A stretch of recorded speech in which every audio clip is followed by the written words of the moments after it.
Voilà, bonsoir monsieur. Ravi de vous revoir aujourd'hui pour continuer les cours comme d'habitude. Nous allons voir aujourd'hui les limites.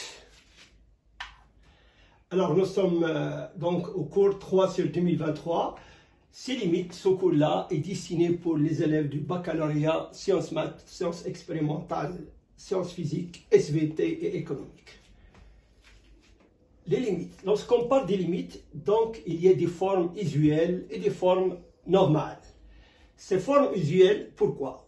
Nous avons sinus sur x par exemple, tangente de x sur x sur sinus de x, logarithme de 1 plus x sur x, 1 moins cosinus de x sur x carré, exponentielle de x moins 1 sur x. Nous allons voir ces 6 fonctions qui ont des formes spéciales. Ici, limite, lorsque x tend vers 0, il est indéterminé. Pour ces 6 fonctions, on a toujours 0 sur 0 et nous allons voir tout à l'heure comment on va régler ces problèmes. Alors, les formes des limites qui sont indéterminées, on a 0 sur 0, l'infini sur l'infini, 0 moins l'infini moins l'infini, 0 à la puissance 0, l'infini à la puissance 0 et 1 à la puissance infinie. Aujourd'hui, nous avons attaqué les fonctions dont la limite est 0 sur 0.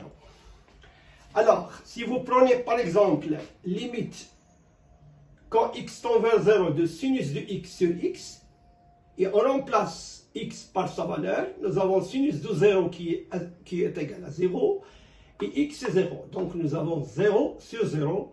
Aussi, la limite de sinus de ax quand x tend vers 0 et sur ax est égal aussi sinus de 0 qui est 0 et x, si on remplace x par 0, c'est 0 sur 0.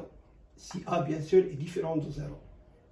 La question qui se pose, comment faire pour résoudre ce problème?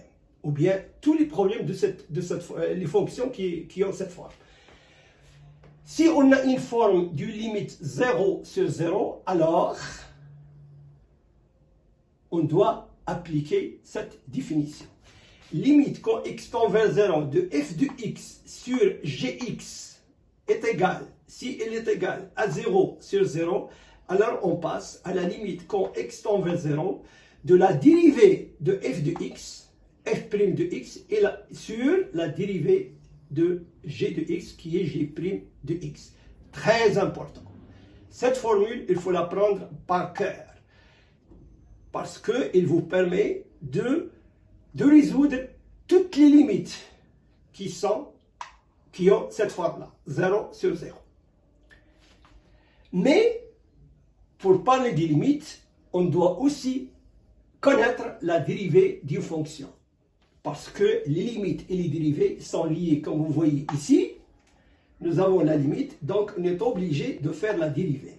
Donc, la définition de la dérivée d'une fonction quelconque f de x, si on suppose que f de x est la fonction, alors f' de x s'appelle la dérivée de f de x. f' de x est égal à la limite quand h tend vers 0 de f de x plus h moins f de x sur h. C'est une définition de la dérivée. Elle est très important aussi de connaître cette définition. À bientôt.